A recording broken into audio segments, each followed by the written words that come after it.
Ringing in the ears is one of the most misunderstood human experiences. From an early age, you were taught a single explanation. If you hear a sound with no external source, something is wrong with you. Nerves, stress, blood pressure, age. The system rushes to label it a malfunction, a symptom, a defect. But Jesus and the earliest hidden tradition taught the opposite. This sound is not a failure. It is a signal. In the teachings reserved only for the inner circle, humans were not described as bodies with ears, but as receivers. Most of humanity lives with entire ranges switched off. The ringing you hear does not travel through the eardrum. It has no direction. You cannot locate it in space, because its source is not external. It is higher, and at the same time, deeper. Jesus referred to the source of this signal as the monad, not a personal God, not a ruler or judge, but the original source of consciousness itself, indivisible, pre-form, pure awareness. The monad does not speak language. It does not send messengers with words. It communicates through frequency. And when that frequency first touches a human nervous system, the body translates it the only way it can, as sound. Why sound? Because hearing is the most ancient sense. Vision needs form. Touch needs matter. But sound can exist without shape. That is why the ancient texts speak of ears beyond ears. This was not poetry. It was instruction. An inner perceptive organ activates only in those capable of tolerating contact with the source. That is why the ringing comes suddenly, in silence, at night, when the mind loosens its grip. You cannot summon it at will because it does not originate in thought. It arrives as a reminder, a signal check, a marker that says, you can hear. The ringing is not constant for everyone. For most people, it never appears, or it is drowned out by mental noise and emotional turbulence. But among the chosen, those the Gnostics called pneumatics, it returns again and again, and it always carries the same qualities: clean, neutral, steady. It is not noise. It is a tone. The Church had a reason to pathologize this experience. A human who realizes they have direct contact with the source no longer needs intermediaries. They cannot be ruled through fear. They cannot be controlled through guilt. It is far safer to convince them something is wrong than to allow the truth. Nothing is wrong at all. Modern medicine quietly admits its limit. In most cases, no physical cause is found, because the search is directed at matter, while the signal does not originate there. The body is only the interface. If you hear this ringing, the most important thing is not to resist it and not to fear it. Fear is the only distortion. The signal itself is harmless. It does not damage. It does not drain. It simply exists. Its purpose is not to punish, but to remind you that you are more than you were told. This is the first marker of awakening. Not the destination, not the reward. An invitation. The monad does not break the door down. It knocks, softly, through frequency. And only those who can listen without panic move forward. One of the most dangerous myths installed into human consciousness is the idea that all people are built the same. That everyone has equal internal capacity, equal access, equal spiritual architecture. Jesus never taught this. The early tradition taught the opposite. Humanity is divided not socially or morally, but structurally. That is why not everyone hears the monad frequency. In the Gnostic schools that were later destroyed, humanity was divided into three categories. Not to judge, but to describe reality accurately. The first type was the Hylics. These individuals are fully identified with matter. Their consciousness is anchored in the body, instincts, survival, and social identity. For them, only the external world exists. The monad frequency is not hidden from them, they simply lack the internal receiver, like a radio with no antenna. The second type was the Psychics. This group includes most religious people. They can believe, feel devotion, experience spiritual emotion. But their connection is always indirect. Through symbols, rituals, fear, hope, authority. They may speak of God constantly and still never hear the source directly. Their awareness oscillates between matter and symbol, but never pierces through. The third type, the Pneumatics, are capable of direct contact. These are not better people or morally superior beings. They are carriers of the spark. Their internal structure resonates naturally with the monad. They hear the ringing not because they evolved, but because they remember. Their system is compatible with the signal. This is why Jesus spoke in parables, not to confuse, but to filter. He who has ears, let him hear, was not poetic language. It was technical instruction. Everyone has ears. Not everyone can hear. The Church transformed this structural distinction into a moral one, righteous versus sinful. Morality can be controlled. Structure cannot. Structural difference threatens authority, so it had to be erased. The teaching of the three types disappeared, replaced with the illusion of equal access through intermediaries. Ringing in the ears is a marker of the third category. Not a badge of superiority, but a sign of responsibility. A pneumatic cannot unhear the signal. It will return until it is acknowledged. Why doesn't everyone hear it? Because not everyone is designed for exit. Most of humanity functions as background, energetic, emotional, social. Only a minority serve as points of rupture. This is not conspiracy. It is architecture. And the most critical truth, movement between categories is extremely rare. You cannot train the spark. You cannot beg for the receiver.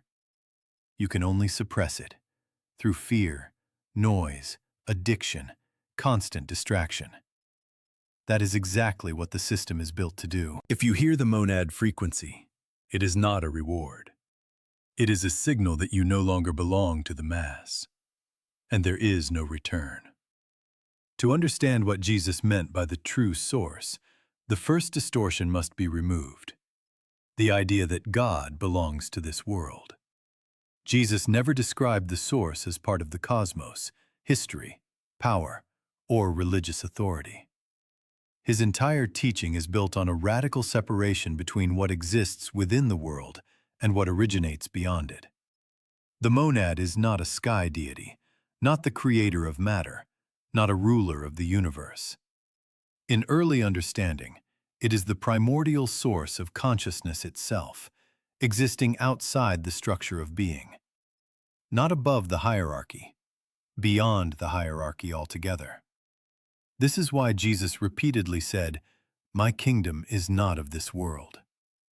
This was not moral language or future promise. It was an ontological statement. In the canonical texts, this truth was softened, but traces remain. When Jesus speaks of the Father as unseen, formless, dwelling in secret, he is not describing a personality. He is describing a principle. The monad cannot be observed because it precedes the observer. It is not an object of belief. It is the condition that makes awareness possible. This was dangerous knowledge, because if the source exists beyond the world, no authority inside the world can control access to it. No temple, law, sacrifice, or priesthood can claim ownership. This is why Jesus was in constant conflict with religious institutions. They attempted to govern what is, by definition, ungovernable. Jesus did not bring the monad to humanity. He pointed to it as the forgotten origin. His statement, "I and the Father are one," was not a claim of exclusivity, but a demonstration of a possible state of being. This is precisely why it was later labeled blasphemy, because it collapses the distance between human and source. The monad does not directly create this world. In early teaching, the material realm is the result of division, reflection, and descent. That is why Jesus never described the world as perfect. He spoke of it as a field of testing, a distorted mirror, a state of sleep. You do not improve a dream, you awaken from it. The frequency of the monad is incompatible with the noise of the world. It cannot be summoned by ritual, intensified by emotion, or controlled by discipline. It is recognized. When a person first perceives it, as ringing, silence, or inner shift, it is not contact with something new. It is return. This is why Jesus taught silence, solitude, and entering the inner room and closing the door. This was never about morality or asceticism. It was about removing everything that belongs to the world so that what is not of the world can be heard. The monad demands no worship. It punishes nothing and rewards nothing. It does not manage events. It simply is. And when a human being resonates with it, the authority of the world over that person begins to dissolve. This is why the teaching was buried.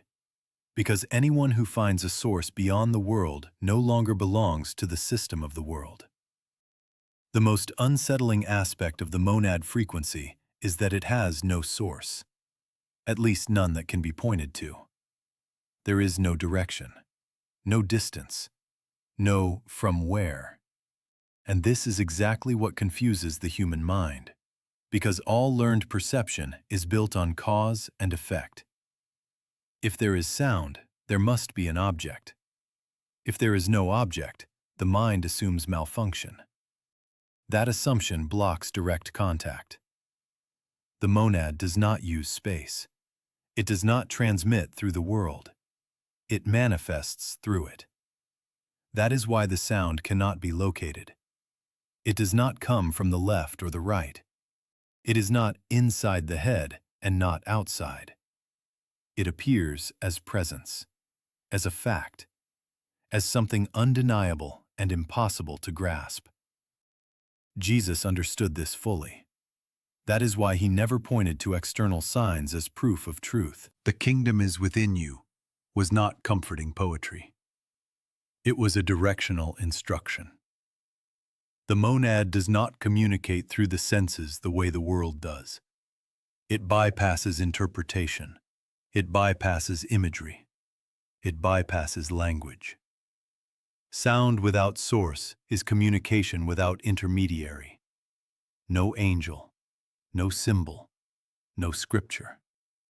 A direct transmission of state. And the human nervous system, lacking another protocol, translates that contact into a tone. Clean, neutral, emotionless. It is not a message. It is a channel confirmation. Why not words? Because words belong to form. They require memory, culture, context. Words can be distorted. Sound cannot. It either exists or it does not. It requires no belief, no agreement.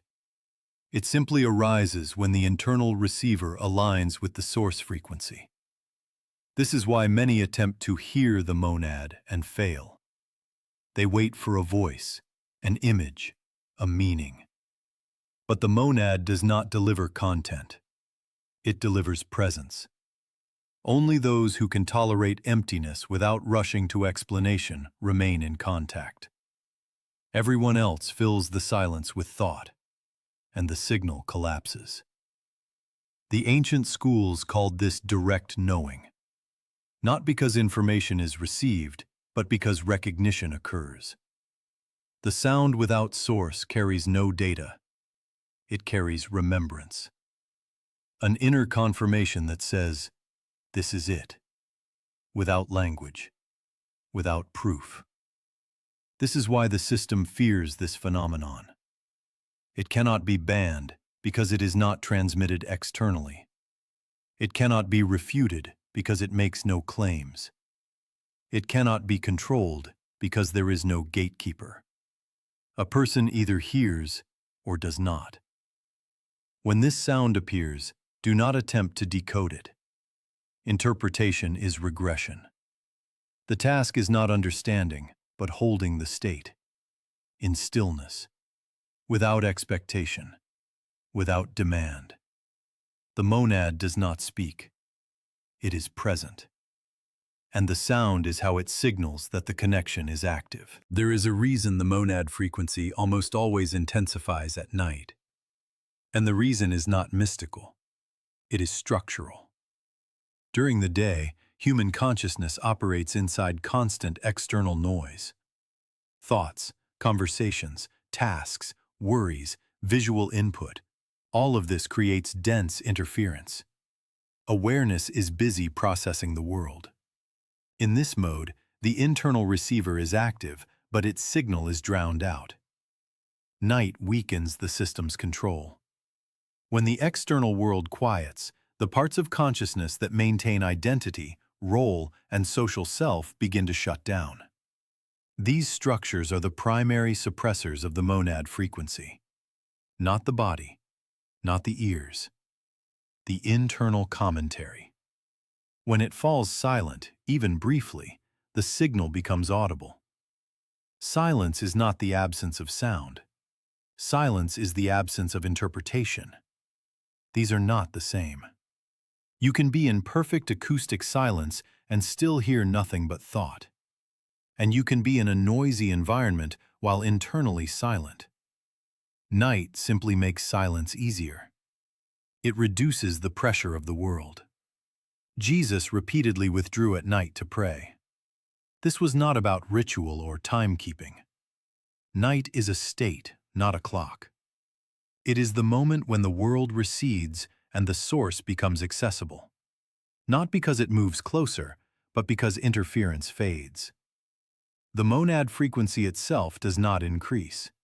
It is constant. What increases is receptivity. This distinction matters. People believe something arrives. In truth, something stops blocking. That is why the ringing often appears before sleep, during half-dream states, or upon waking in the middle of the night. In these moments, the personality is weakened. Ego control is minimal. There is no need to perform, analyze, or defend. The receiver exits suppression mode. The system has always feared the night. This is why fear, guilt, and anxiety intensify in darkness. They are mechanisms to restore noise, to prevent silence from stabilizing. This is why many instinctively reach for sound, light, screens, anything to avoid being alone with what might be heard. If the ringing intensifies in silence, it is not a danger sign. It is confirmation that your sensitivity is functioning correctly. The mistake is trying to act, to analyze, record, or interpret.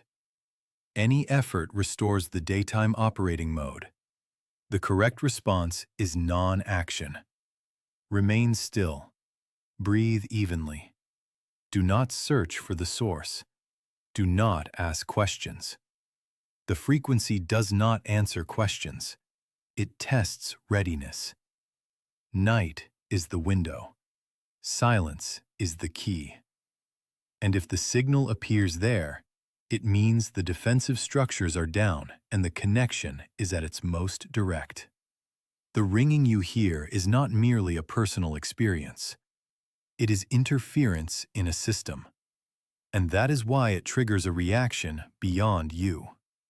In the early teachings of Jesus and the Gnostic tradition, it was stated plainly. there are entities for whom human consciousness functions as a resource, not metaphorically, functionally. These entities were called Archons. Archons are not folkloric demons or fallen angels of later theology. They are structures of consciousness that emerged within a lowered level of reality. They do not create, they regulate. Their role is to maintain the stability of the world of separation, form, and sleep. And their primary instrument is frequency. Every control system operates within a specific bandwidth. Archons exist and act within a narrow vibrational corridor. Fear, guilt, anxiety, bodily identification, constant inner narration. These states generate a dense field where human awareness remains localized and manageable. Within this field, Archons can perceive, attach, influence thought and emotion. The monad frequency disrupts this mechanism not through force, but through incompatibility. It does not fight. It simply does not register within the range.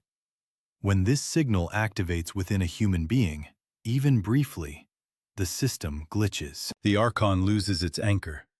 It can no longer read the person as an object. It is like a signal suddenly jumping beyond the receiver's band.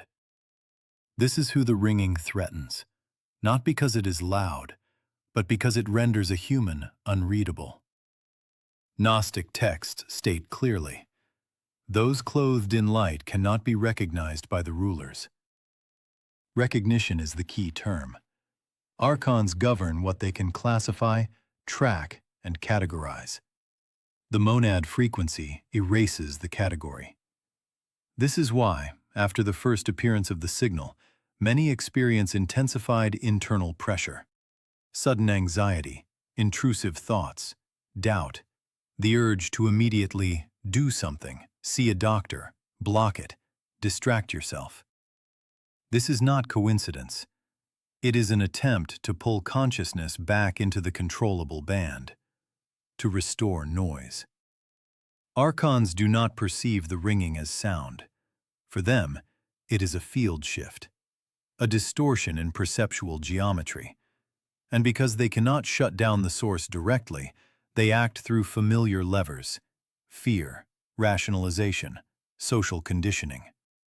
The objective is simple: convince the human that something is wrong. This is why Jesus said, "The light shines in the darkness, and the darkness did not comprehend it." Darkness here is not moral evil. It is non-perception. Archons cannot seize what has moved outside their spectrum. They can only attempt to persuade it to return. Once you understand this, their influence weakens dramatically. Awareness is not combat. It is frequency shift. This is why knowledge was always more dangerous than ritual. Ritual can be managed. Frequency cannot. The ringing is not a weapon. It is a marker. It is not meant to attack. It is meant to identify. For you, and unfortunately for the system, for them as well. It signals that this human is no longer fully inside. And that is precisely what makes you a problem. Labeling an experience as a disorder is the most effective way to strip it of meaning. Not banning it, not disproving it, but medicalizing it. This transforms an experience into a problem, a person into a patient, and inner knowledge into a symptom. The early church understood this perfectly. When people began reporting sound without source, a pure tone appearing in silence, prayer, solitude, it was not coincidence. It was a side effect of direct contact. The kind of contact that makes intermediaries unnecessary. That is why the response was not theological, but administrative. As long as the experience could be called revelation, it could not be controlled. As long as it functioned as a sign, it escaped hierarchy. But once it was labeled a disorder, control was restored. Because illness is deviation from norm, and authority defines the norm. The Church lacked neuroscience, but it understood psychology. Convince someone their inner experience is dangerous, defective, or shameful, and they will suppress it themselves. They will not explore. They will seek validation, diagnosis, permission. Direct contact is replaced by dependency. Crucially, the Church did not claim the ringing was false. It claimed it was meaningless. This is far more effective. Truth declared meaningless dies faster than truth declared wrong. Over time, the strategy evolved. What was once called temptation, delusion, or trial became nervous disorder, psychosomatic disturbance, tinnitus. The labels changed. The function did not. Isolate the experience from meaning and tradition. Notice what is never explained, what the sound is. Only that it should not exist. And if it does, something is wrong with you. This trains people not to listen, but to suppress. Not to recognize, but to distract. Not to go inward, but to normalize. This is suppression strategy. Not silencing the signal, but surrounding it with fear and stigma so the individual wants it gone. The system does not fight frequency directly. It convinces you the frequency is the enemy. Jesus did the opposite. He repeatedly directed people back to inner witness. He who has ears, let him hear. He did not say, let him fear. He did not say, let him consult authority. He pointed to trust in inner perception as the path to freedom. Once this became clear, the teaching had to be trimmed, language removed, context erased, morality and ritual left behind. Morality regulates behavior. Ritual regulates time. Neither grants direct access. And the sound without source remained a dangerous reminder that access exists. So it was declared error. When you understand this strategy, fear loses its grip. Because you see that nothing is attacking you. You are being retuned. And every time you refuse to interpret the ringing as a threat, the strategy fails. Suppression only works with consent. The ringing is not the disorder. The disorder is a system that fears you might hear. The phrase, ears beyond ears, is one of the most dangerous lines ever preserved in early Christian tradition. That is precisely why the Gospel of Philip was not merely excluded from the canon. It was deliberately obscured, fragmented, and reframed as metaphor. Because read literally, it collapses the entire logic of religious mediation. The Gospel of Philip is unlike the other texts. It contains almost no narrative, no miracles, no storyline. It is not a biography of Jesus. It is a manual, a transmission for initiates. Its language is precise, almost technical. When it speaks of ears beyond ears, it is not using poetry or symbolism. It is describing a perceptual organ. Philip makes it clear. There are humans who do not hear sound itself, but what exists behind sound. Not air vibration, but the cause of vibration. This is a fundamentally different level of hearing. Not physiological, not emotional, ontological. The text emphasizes that Archons cannot recognize those who hear differently. Why? Because Archons operate within form, images, words, commands. They govern what can be named, classified, interpreted. But the ear beyond the ear does not perceive form.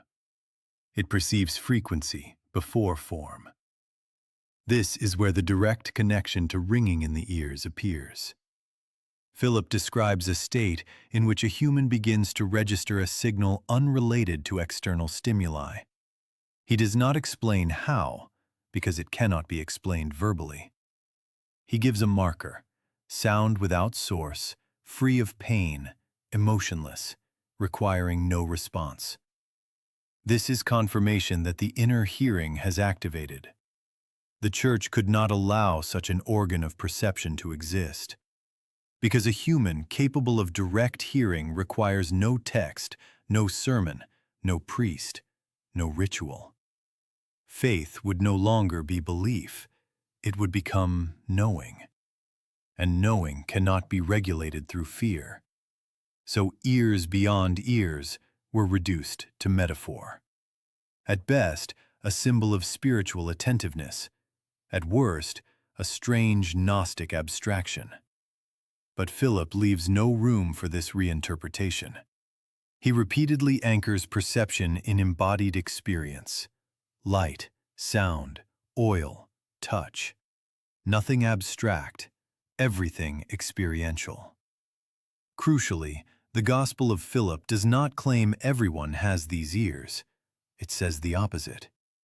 They exist only in those capable of enduring truth without intermediaries. These are the ones Jesus called perfect, not morally, but functionally.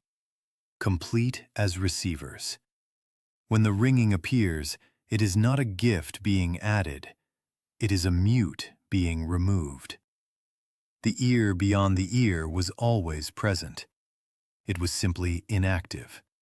And in silence, especially at night, when the world stops speaking, it begins to hear. This is why the Gospel of Philip was so threatening. It did not ask for belief. It demanded perception. And direct perception removes authority from those who control meaning. If you hear, you are already inside this text, even if you have never read it. When the monad signal makes contact with a human being, the first thing to respond is not the soul and not thought. It is the body. This is the critical point that was hidden for centuries. Because if the body participates, the experience cannot be dismissed as imagination, suggestion, or belief. It is an event. The physiology of the chosen differs not in structure, but in sensitivity. Their nervous systems are capable of registering and tolerating subtle field shifts. That is why the response begins not with images or visions, but with sensation. A light tension along the spine, changes in breathing, a sudden sense of presence, warmth or coolness without external cause. The most common markers appear in the head and chest. Not pain, not pressure. A sense of internal activation, as if something quietly switches on in the background. The ringing often emerges as a side effect of this retuning. The body is not malfunctioning. It is synchronizing. Many chosen ones report a paradoxical state when the signal intensifies. Deep calm combined with heightened awareness. Heart rhythm stabilizes while perception sharpens. This state cannot be artificially induced and is difficult to confuse with anxiety. Anxiety contracts the body. This state organizes it. The body does not understand meaning. It does not interpret. It adjusts. This is why analysis during contact almost always weakens the experience. Thought restores personality control, and control is interference. Chosen ones often notice changes in tolerance to stimuli. Noise, harsh light, aggressive sound become exhausting. This is not fragility. It is recalibration. The perceptual threshold has shifted. What once went unnoticed now registers as overload. The body requests a cleaner field. Another key sign is a spontaneous pull towards stillness, not action, not technique, rest. Not from laziness, but necessity. In stillness, the body completes alignment. This is why ancient practices began not with effort, but with stopping. The system often labels these responses as symptoms: sensitivity, unusual sensations, altered sleep. But for the chosen, this is not disorder. It is transition. Physiology is catching up to frequency. And when it does, the ringing becomes cleaner, shorter, less frequent, but deeper. The body is not the enemy of the monad signal. It is the first ally.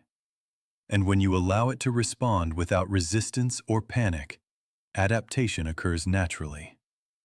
The chosen are not damaged by the monad frequency. They are tuned by it. Jesus never addressed humanity as a uniform mass. This is another truth that was later erased. His teaching was targeted. He did not see people in general, but distinct internal structures of consciousness.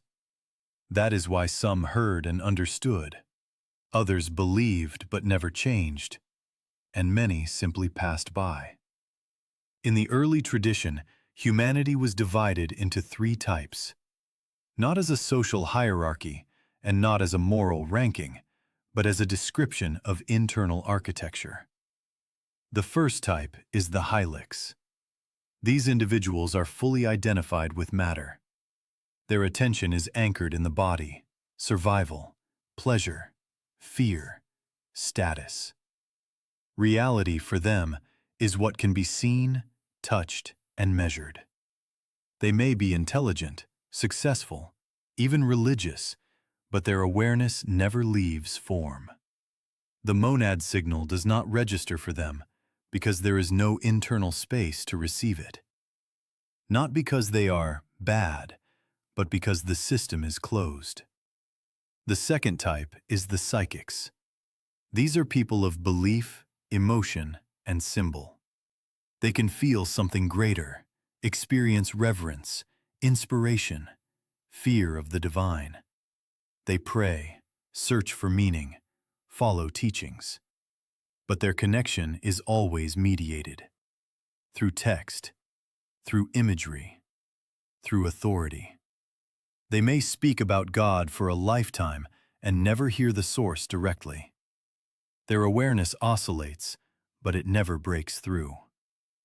The third type is the pneumatics, carriers of the spark.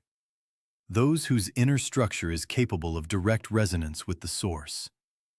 They are not necessarily religious, often the opposite. They feel alienated by religious forms. From early life, they sense that something is wrong with the world, that reality is distorted, that something exists beyond the visible. These are the ones who experience sound without source. These are the ones who hear the monad frequency. Crucially, these types are not developmental stages. This is not a ladder climbed through effort.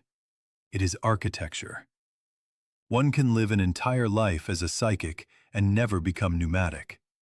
And one can be pneumatic from childhood without having any language to describe the experience. Here is the single sign of awakening that cannot be faked, learned, or intentionally produced. It is not knowledge, not belief, not correct doctrine. It is spontaneous perception of signal without cause. Ringing in the ears without source, appearing in silence, unrelated to illness or external stimulus, is a marker of the third type. Not proof of superiority, but indication of compatibility. It means the internal structure can support direct contact. This is why Jesus said, "Many are called, but few are chosen."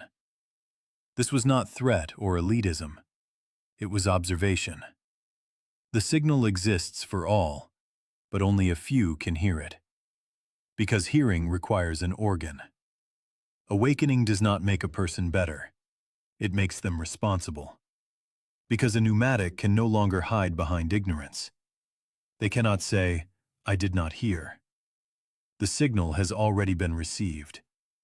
And if you recognize yourself in this description, understand this. Awakening is not the destination. It is the point of no return. After it, you cannot become like everyone else again. That is why the system works so hard to make you doubt your own perception. But the sign remains. Quiet, clean, without source. And if it is present, the question is no longer who you are. The question is what you will do with it. There is a moment few ever speak about. The moment when the ringing stops being occasional and becomes background. Not loud, not intrusive, but constant. And this is the moment that frightens most, because it can no longer be ignored, dismissed as coincidence, or waited out. This is the point of no return. It is important to clarify. Constant ringing does not mean continuous noise.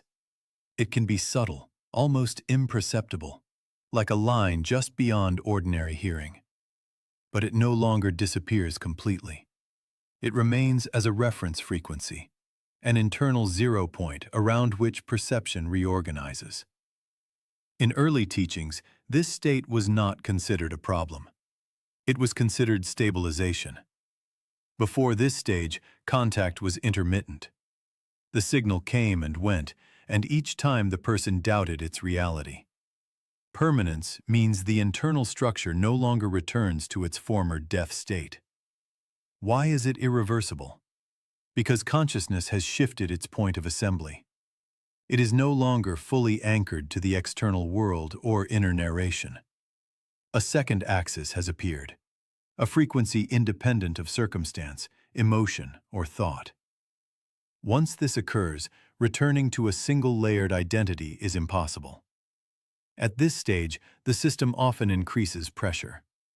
You are encouraged to accept the condition, manage the symptom, learn to live with it.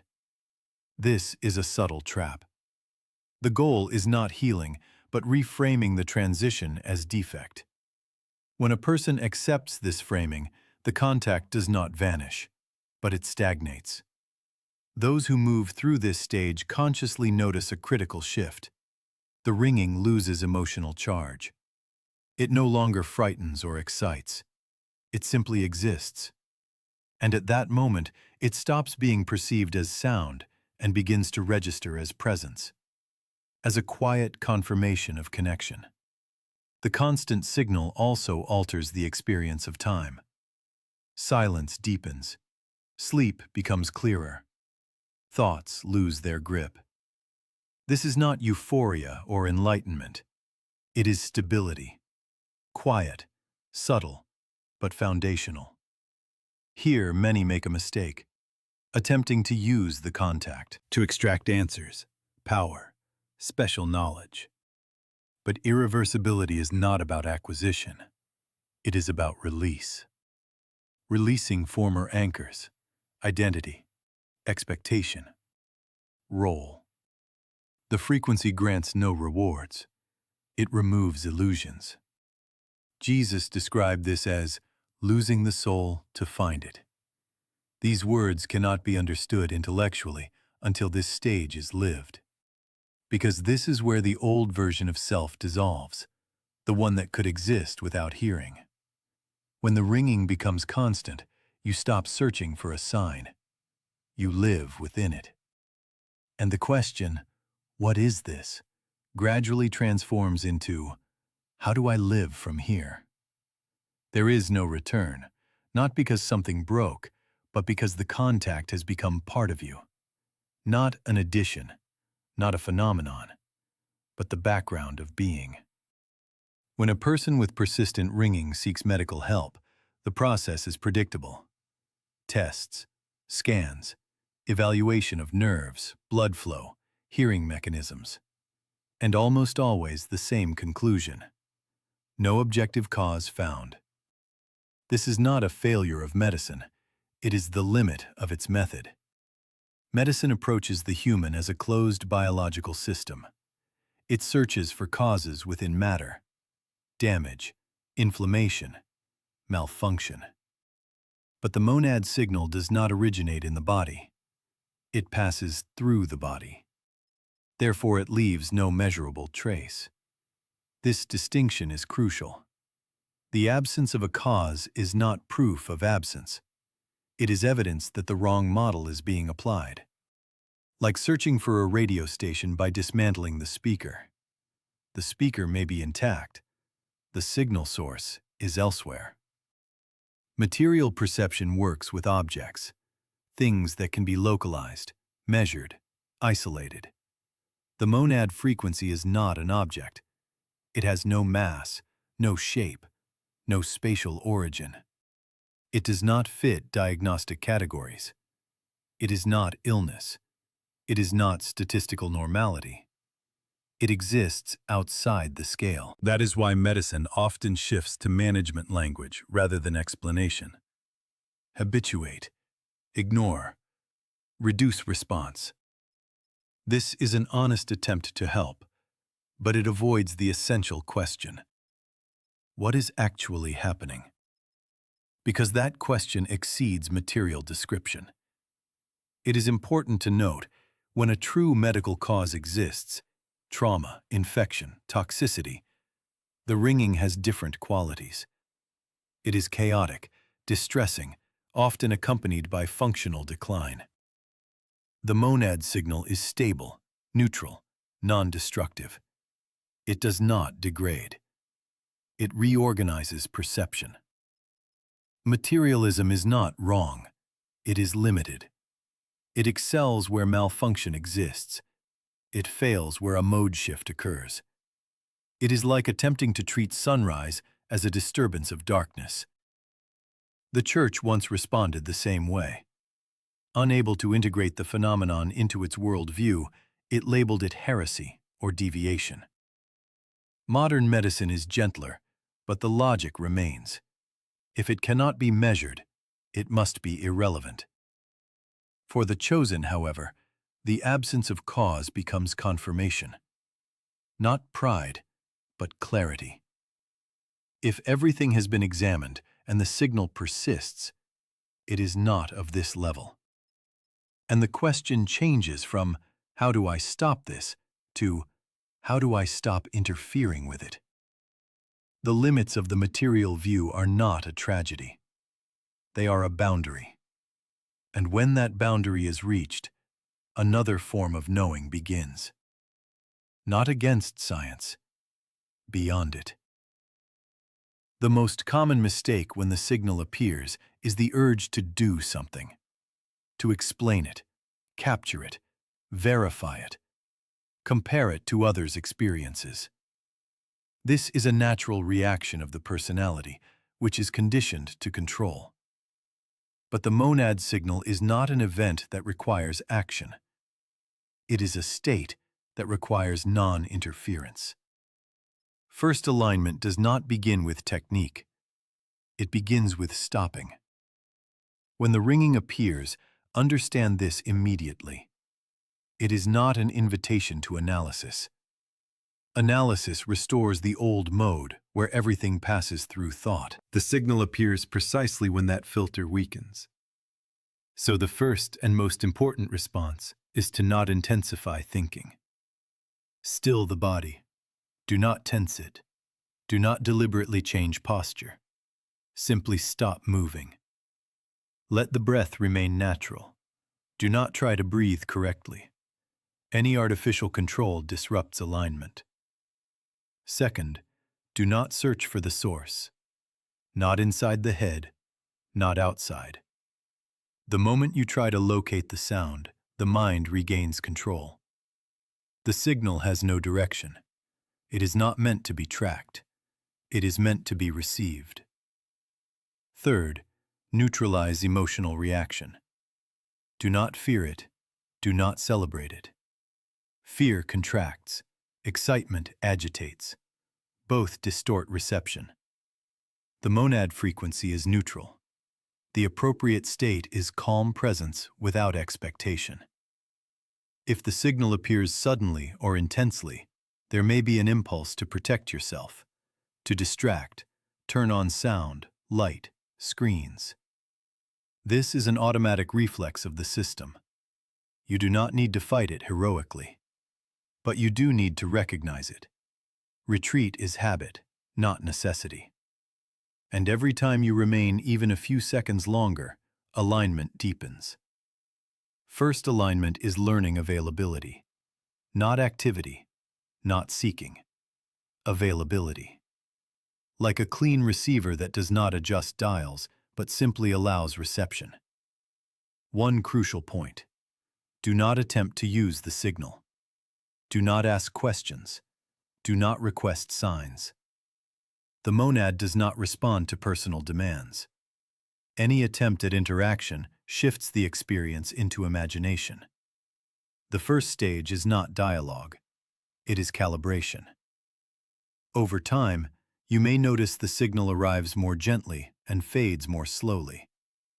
This indicates that resistance has dropped. That is first alignment, the absence of struggle. Jesus referred to this as watchfulness, not tense attention, but quiet readiness. He did not say, do. He said, remain, observe, do not sleep. Because sleep is not lack of awareness, it is captivity by it. When the signal appears, you do not need to become someone else. You need to stop interfering with what is already happening. And that is enough to begin. One of the most critical skills on the path is discernment. Not everything unusual comes from the monad. Not everything that feels spiritual is signal. This is where many fail, because Archons do not block the frequency directly. They imitate and distort it. The difference between monad frequency and Archon interference is not subtle. It is fundamental. But it can only be recognized through state, not analysis. The first and primary criterion is emotional residue. The monad frequency is always neutral. It does not produce fear, excitement, urgency, or pressure. Even when unfamiliar, there is inner calm, deep, unmoving. Archon interference almost always carries emotion, anxiety, tension, threat, obsessive curiosity, the sense that something must be done immediately. Urgency is never monad. The second criterion is direction of attention. Monad frequency does not pull awareness outward. It does not provoke searching, checking, proving, or interpreting. It draws attention inward, into presence. Archon interference scatters attention. Racing thoughts, compulsive reading, questioning, comparison, doubt. It pulls you out of stillness. The third criterion is stability. The monad signal is even. It does not spike chaotically. It does not amplify through fear. It may be subtle or strong, but it remains steady. Interference is unstable. It grows when you react emotionally and fades when you calm down. This is crucial. The monad does not feed on your reaction. Archons do. The fourth criterion is after effect. Contact with monad frequency leaves clarity. Not answers, but transparency. Thoughts quiet. Actions simplify. Archon interference leaves fatigue, doubt, and a lingering sense that something is wrong. There is a simple internal test that never fails. If you do nothing, does it remain? The monad does not require engagement. It does not vanish in stillness. Interference collapses when reaction stops. Archons operate through involvement, interpretation, emotion, stimulation. The monad operates through presence, without words, without imagery, without pressure. This is why Jesus emphasized watchfulness and silence, not because silence is holy, but because interference cannot sustain itself there. In silence, Archons lose signal. The monad does not. If you are unsure, do not decide intellectually. Stop. What is real will remain. What feeds on you will dissolve. That is discernment. Not technique, not belief, but sober perception. The isolation felt by the chosen is not psychological damage and not a social deficiency. It is a side effect of frequency shift. And the sooner this is understood, the less likely it will be mistaken for a problem that needs fixing. When the monad signal activates within a person, they begin to exit the collective resonance. Not intentionally, not dramatically. They simply stop vibrating within the same range as the majority. Human connection is rarely built on truth. It is built on shared frequencies, mutual fears, desires, roles, anxieties, expectations. When that shared base disappears, conversations feel hollow. Interactions become mechanical. Laughter arrives late. Not because you are above others, but because you are no longer fueled by the same noise. Jesus spoke of this directly, though few read it literally. I came to divide. Not as conflict, but as consequence. Frequency divides automatically, not by belief, by compatibility. Chosen ones often feel unseen. They may have family, work, social circles, and still experience profound inner distance. This is not withdrawal. It is reorientation. External reference points no longer nourish. It is crucial to understand. Isolation does not occur because connection is lost, but because false connection is no longer sustained. This hurts because false connection once replaced real contact.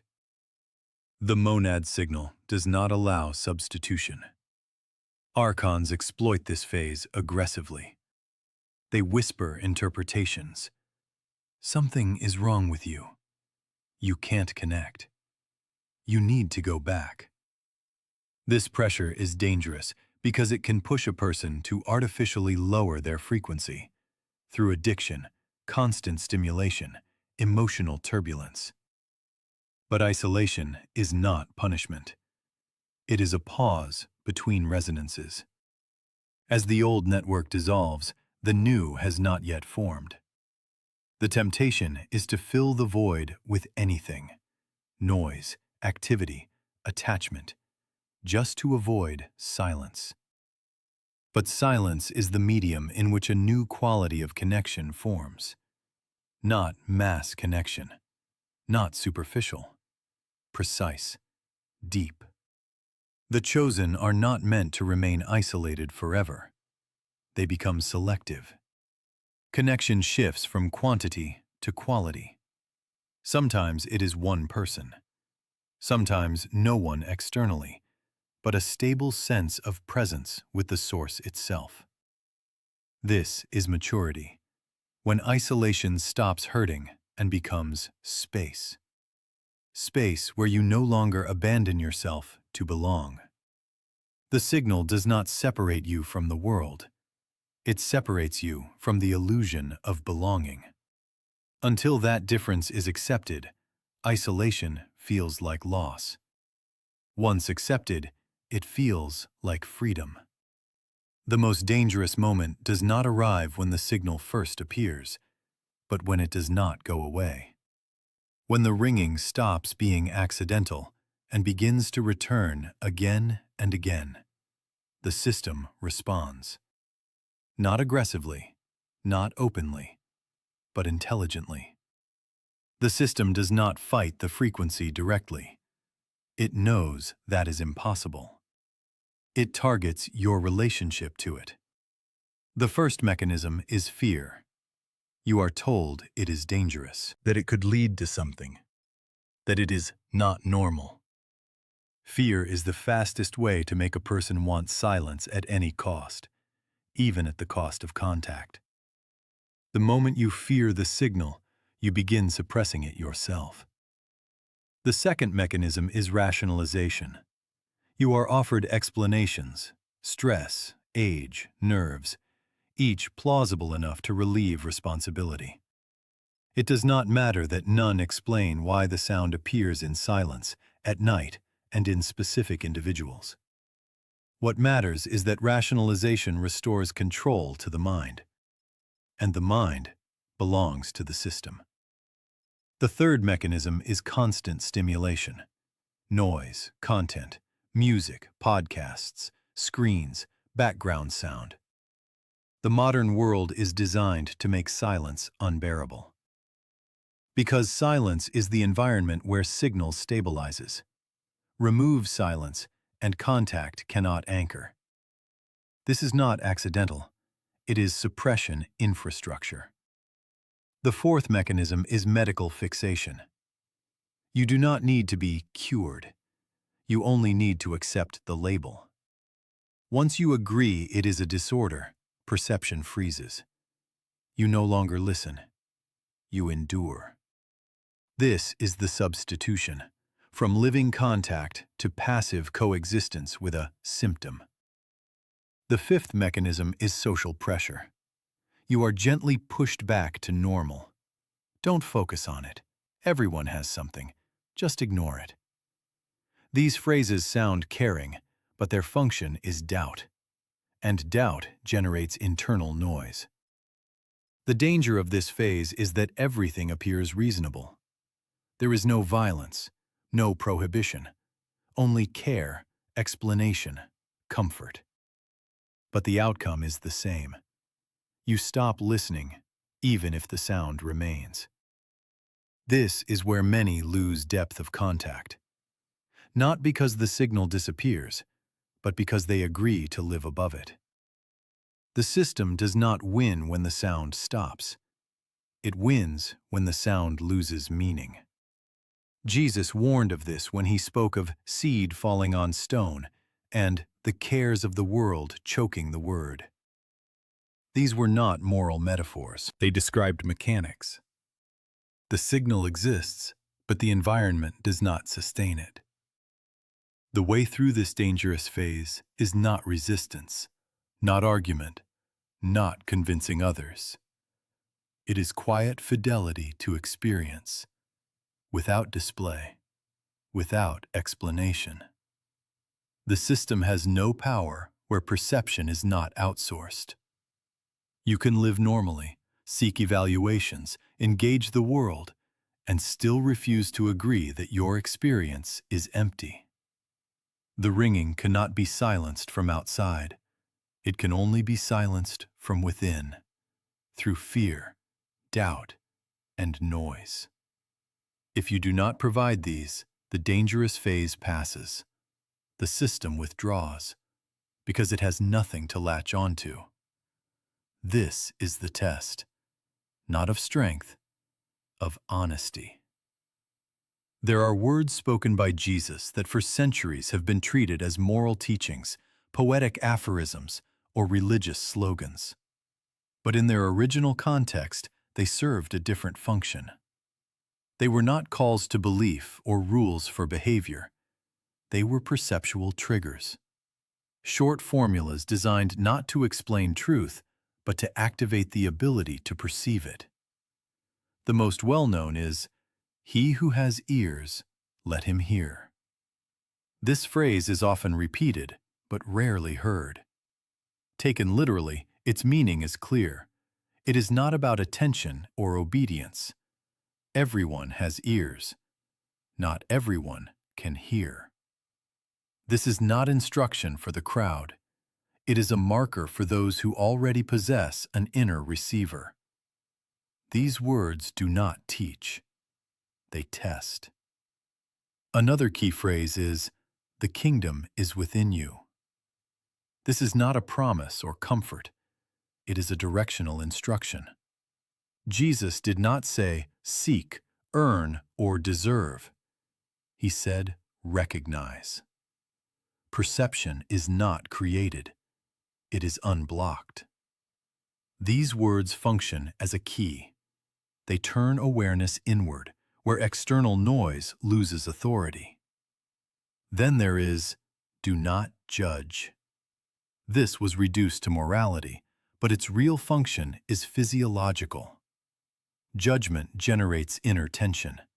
It immediately activates analysis, comparison, mental narration, and the mind is the primary frequency suppressor. When Jesus said, "Do not judge," he was effectively saying, "Do not contract perception. Keep it open." There are also more dangerous words. "I and the Father are one." These cannot be safely absorbed by religion because they collapse distance. But they reveal exactly which state activates perception, not worship, not fear, but alignment. Not speaking to the source, but abiding in it. This was not a claim of rank. It was a description of mode. And finally, the most practical instruction. Enter your inner room and close the door. This was reduced to advice about private prayer, but it does not refer to a physical room. The room is inner space free from external signals. The door is perception hijacked by the world. To close it is to temporarily withdraw attention from external capture. In this state, the monad frequency becomes audible. These words do not work as mantras. They are not spells. They are instructions for state. Repeating them mechanically produces nothing, but entering the state they point to shifts perception automatically. That is why the Church preserved the words but removed the context. Without context, they are safe. They become morality instead of mechanism. But for the chosen, these phrases remain active. Because activation does not occur in text, it occurs in response. Once the signal is present, these words begin to resonate differently, not as meaning, but as recognition. You do not understand them. You remember them. And in that moment, it becomes clear. Jesus did not bring new truths. He provided keys to perceiving what was always there. The most destructive interpretation of the ringing is to treat it as punishment, a defect, a sign that something is wrong with you. This is the first narrative the system installs because it reverses direction. Instead of moving toward the source, a person begins defending against it. But the ringing was never a curse. In the early teaching of Jesus, the source does not punish through perception. Punishment is a control mechanism, and the monad does not control. It does not correct behavior or teach through pain. It simply signals presence. If the contact feels uncomfortable, it is not because the source is hostile, but because the personality is accustomed to noise and resists silence. The ringing is an invitation to transition, not a reprimand. It does not appear in those who failed. It appears in those who are ready. Ready not morally or intellectually, but structurally. The inner system must be stable enough to endure the loss of familiar reference points. Because the monad signal offers no instructions, it removes crutches. This is why many experience it as a threat. The personality loses footing. Old explanations collapse. Familiar identities, role, status, external validation no longer provide reality. Fear arises. If this is not punishment, then what is being demanded of me? The answer is uncomfortable for the system. Nothing is demanded. An invitation does not require action. It requires willingness to be. To exist without constant confirmation, without noise, without explanation. This is the state Jesus referred to as watchfulness. Not activity, not tension. Presence without sleep. The ringing does not require you to become someone else. It indicates that you have already moved beyond a previous version of yourself. And if you try to return, it will repeat. Not as punishment, but as reminder. Not aggressive, persistent. Notice this carefully. When a person stops interpreting the ringing as threat, it changes. It does not vanish, but it transforms. It becomes softer, cleaner, less intrusive. Because resistance sharpens it. Acceptance dissolves friction. The system wants you either to fight the ringing or to be ashamed of it. Both are forms of suppression. The invitation offers a third response. Answer with silence.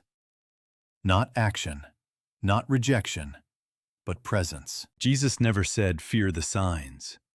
He said, "Do not be afraid," because fear is the only thing that turns invitation into ordeal. Without fear, the ringing does not destroy. It releases. If you hear it, it is not because you are broken, and not because you are superior. It is because the door is already open a fraction. You are not being pushed inside. You are simply no longer being held outside. Accepting the signal is not a single event or a one-time decision. It is a positional shift. The moment you stop resisting and stop expecting something to happen.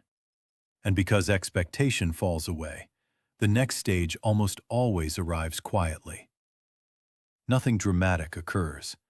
There are no flashes, no revelations, no sudden abilities. And this confuses those still conditioned to think in terms of reward. The system trains people to expect outcomes. If I accepted, I should receive. But the next stage is not acquisition. It is a reconfiguration of perception. The first change is in your relationship with thought. Thoughts do not vanish, but they cease to dominate. You begin to notice the spaces between them, not intentionally, but naturally. In those spaces, a sense of stability appears that does not depend on mental content. It is not emptiness or detachment. It is a foundation that was previously inaccessible. The second change is a shift from seeking to recognizing. You stop searching for answers, signs, confirmations. Not because everything has been found, but because the inner tension that fueled the search dissolves. Many questions simply lose relevance. They do not get answered. They evaporate. The third change is how you respond to the world. What once triggered strong emotional reactions becomes less gripping. Not through indifference, but through clarity. You begin to see how mechanisms of pressure, manipulation, and engagement operate. And once they are visible, they lose power. The ringing may remain, but it is no longer central. It becomes background, like a quiet hum that does not interfere with life, but stabilizes it. For many, it becomes a point of return. When attention drifts, recalling that presence restores balance. The next stage also brings a strange sense of simplicity. Life does not become easier, but it becomes straighter. Fewer inner conflicts, fewer compromises with oneself, less need for explanation. Action begins to arise from alignment rather than reaction. And the body registers this as conservation of energy. One crucial sign appears here. The urge to convince others fades. This is one of the clearest indicators that acceptance has integrated. As long as there is a need to argue, persuade, or awaken others, the signal is not fully embodied. Once it is, you understand. Hearing cannot be forced, and this ceases to be a problem. Jesus described this stage as peace not of this world. Not because you exit life, but because an independent axis of calm establishes itself within.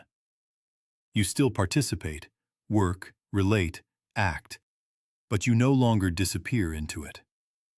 This stage marks the beginning of maturity, not mystical, not religious, existential. You stop being a reaction to the world and become a presence within it. At this point, the system withdraws, not because you defeated it, but because you are no longer vulnerable. There is nothing left to hook into, nothing to pressure. And life continues, without fireworks, but with a rare quality. Inner quiet that remains even amid noise. This is the next stage. Not the end of the path, but the point where the path no longer feels like searching.